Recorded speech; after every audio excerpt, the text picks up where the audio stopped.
Assalamualaikum warahmatullahi wabarakatuh. Kembali lagi di channel Rudi Hartono. Pada video kali ini kita akan membahas soal-soal IPA kelas 8 semester 2 tentang materi cahaya dan optik. Nah, sebelum kita lanjut, jangan lupa untuk subscribe terlebih dahulu untuk membantu perkembangan channel ini, dan terima kasih kepada yang sudah subscribe channel ini. Baiklah adik-adik, kita lihat soal pertama. Fakta yang benar tentang hubungan antara cahaya dan kemampuan mata untuk melihat benda adalah: A.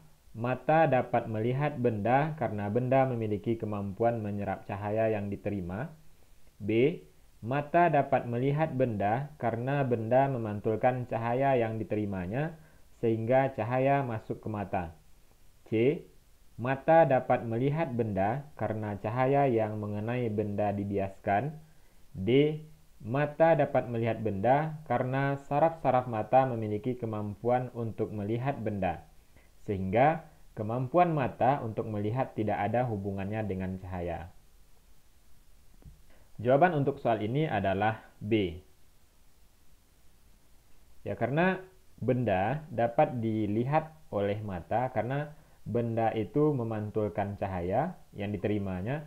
Kemudian cahaya itulah yang masuk ke mata, yang membentuk bayangan di retina. Berikut ini proses perjalanan cahaya pada mata hingga terbentuk bayangan benda adalah: A. Pupil, kornea, iris, lensa mata. Kemudian bayangan ditangkap di retina. B. Pupil, iris, kornea, lensa mata. Kemudian bayangan ditangkap retina. C. Kornea, pupil, iris, lensa mata, dan bayangan ditangkap retina. D. Kornea, pupil, lensa mata, dan bayangan ditangkap oleh retina. Nah, jawaban yang benar untuk soal ini adalah C. Jadi, proses perjalanan cahaya itu yang pertama tentu melalui bagian mata yang paling luar, yaitu kornea ya. Kemudian cahaya tersebut masuk ke dalam pupil yang mengatur banyak atau jumlah cahaya yang masuk ke mata. Kemudian dibiaskan oleh lensa mata dan terakhir akan terbentuk bayangan di retina. Bagian mata yang mengatur jumlah cahaya yang masuk ke dalam mata adalah: A. Iris, B. Pupil, C. Kornea, D. Saraf mata. Nah, untuk soal ini kita lihat dulu fungsi dari masing-masing bagian mata itu. Yang pertama, iris, yaitu bagian berwarna yang mengatur jumlah cahaya yang masuk ke dalam mata. Kemudian pupil, yaitu bagian berwarna hitam yang berfungsi sebagai jalan masuknya cahaya ke mata. Yang ketiga, kornea, yaitu bagian terluar yang berfungsi melindungi mata. Dan saraf mata fungsinya adalah menyampaikan pesan ke otak. Maka jawaban soal ini adalah A.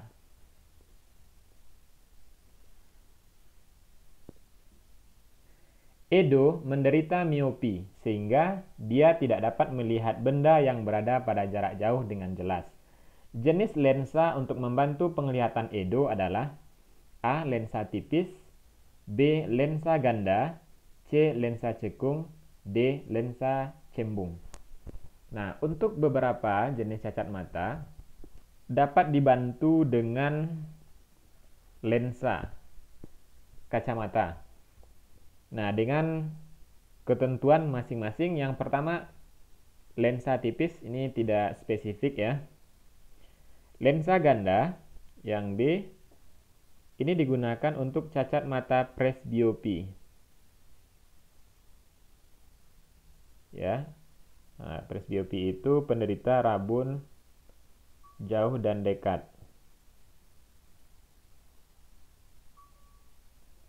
Kemudian lensa cekung ini digunakan untuk membantu penderita miopi ya, atau rabun jauh. Sedangkan lensa cembung digunakan untuk penderita hipermetropi ya, atau rabun dekat. Nah, jawabannya adalah rabun jauh. Itu dibantu oleh lensa cekung C. Pelangi merupakan salah satu peristiwa yang menunjukkan bahwa cahaya memiliki sifat A. Cahaya tampak, B. Cahaya merambat lurus, C. Cahaya dipantulkan, D. Cahaya dibiaskan. Nah, jawabannya adalah D. Cahaya dibiaskan. Karena pelangi itu dapat terjadi ketika cahaya matahari dibiaskan oleh bintik-bintik air di awan, sehingga terbentuklah warna-warna pelangi tersebut. Ya, jadi konsepnya adalah pembiasan. Sifat bayangan yang dibentuk oleh cermin cekung apabila benda terletak pada jarak kurang dari titik fokus cermin adalah A. Nyata, terbalik, diperkecil, dan terletak antara M dan F. B.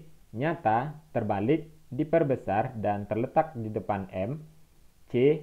Maya, tegak, diperbesar, dan terletak di belakang cermin. D. Nyata, terbalik, sama besar, dan terletak di titik M.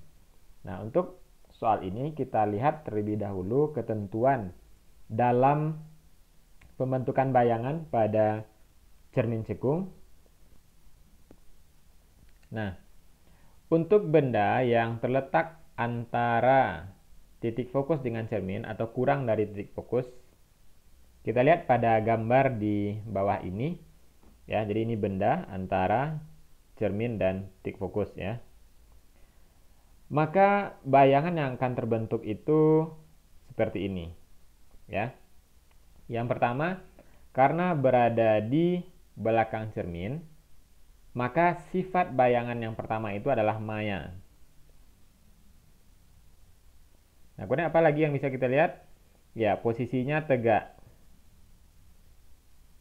Kemudian, ya lebih besar berarti itu diperbesar. Dan posisinya berada di belakang cermin ya, di belakang cermin. Maka jawaban untuk soal ini adalah C.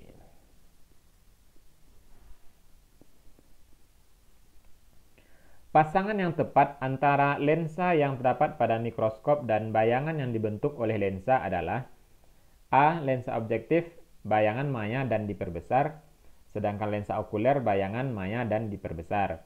B. Lensa objektif, bayangan nyata dan diperbesar, sedangkan lensa okuler bayangan nyata dan diperbesar.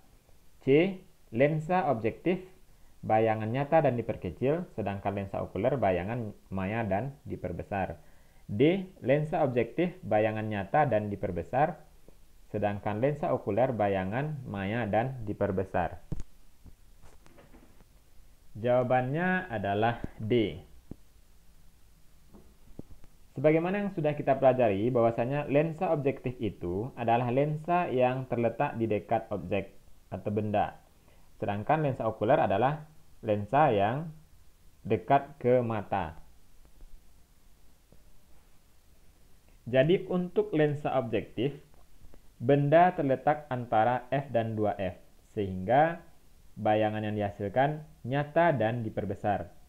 Sedangkan lensa okuler, posisi benda nanti berada kecil dari F, sehingga bayangan yang dibentuk itu maya dan diperbesar. Alat optik yang memiliki lensa cembung sehingga dapat membantu mendekatkan objek ke mata serta membantu untuk melihat benda yang kecil adalah A. Lup, B. Teleskop, C. Teropong, D. Mikroskop. Ya, ingat, benda yang seperti ini atau alat optik seperti ini adalah lup ya. Jadi lup itu adalah lensa cembung yang berfungsi untuk membantu melihat benda yang kecil. Sedangkan teleskop ini sama dengan teropong, ini berfungsi untuk melihat benda jauh. Benda jauh. Kemudian mikroskop berfungsi untuk melihat benda yang sangat kecil. Ya, yang sangat kecil. Kemudian ciri spesifiknya lagi adalah lensa cembungnya ada dua ya. Ya, terdiri dari dua lensa cembung.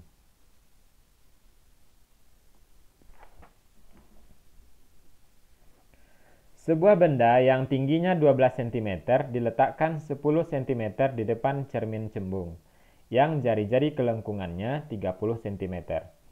Sifat-sifat bayangan yang dibentuk oleh cermin tersebut adalah A. Maya, tegak dan diperkecil. B. Maya, tegak dan diperbesar. C. Nyata, terbalik dan diperkecil. D. Nyata, tegak dan diperbesar. Nah, untuk soal ini kita lihat cermin yang digunakan adalah cermin cembung. Nah, ingat adik-adik, ini ada kuncinya di sini. Untuk cermin cembung, dimanapun posisi benda, asalkan di depan cermin, ya, benda di depan cermin,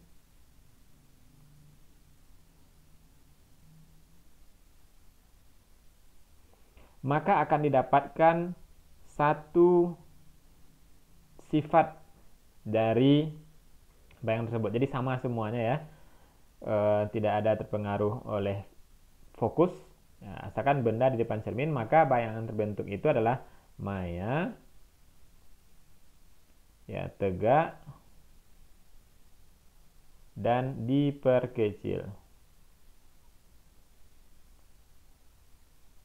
Nah, makanya cermin cembung ini bisa digunakan untuk yang pertama spion, ya, spion kendaraan bermotor, dan juga yang di jalan, ya, di jalan raya, di tikungan itu ada cermin cembungnya juga.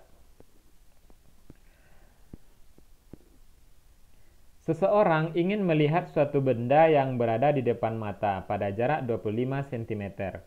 Jika jarak kornea mata ke retina adalah 2,5 cm, maka panjang fokus sistem lensa kornea agar benda terlihat paling jelas oleh mata orang tersebut adalah titik-titik sentimeter. Nah, di sini kita akan menghitung fokus lensa, ya. Kita menggunakan rumus 1/F sama dengan 1/S ditambah 1/S aksen, di mana F adalah panjang fokus, S adalah jarak benda, dan S aksen adalah jarak bayangan. Nah, kita lihat data yang diketahui di soal. Seseorang ingin melihat suatu benda, berarti ini adalah S. Kemudian, jika jarak kornea mata ke retina, berarti ini adalah bayangan, ya. Jadi bayangan itu terbentuk di retina, berarti ini S aksen. Nah, maka kita akan menghitung nilai F. Nah, kita masukkan nilainya 1/F sama dengan 1/25 ditambah 1/2,5. Nah, kita samakan penyebutnya. Jadi 25, ini tetap 1 tambah 25 bagi 2,5, 10 dikali 1, 10 ya. Maka diperoleh 11,25. Nah, sampai di sini ini baru 1/F. Sedangkan kita ingin mencari F, maka F ya dibalikkan saja. F/1 sama dengan 25/11. Sama dengan 2,27 cm. Oke, kita temukan jawabannya B. Nah, baiklah adik-adik, demikianlah pembahasan soal kita pada video kali ini. Jangan lupa untuk menyaksikan pembahasan soal berikutnya. Terima kasih atas perhatiannya. Assalamualaikum warahmatullahi wabarakatuh.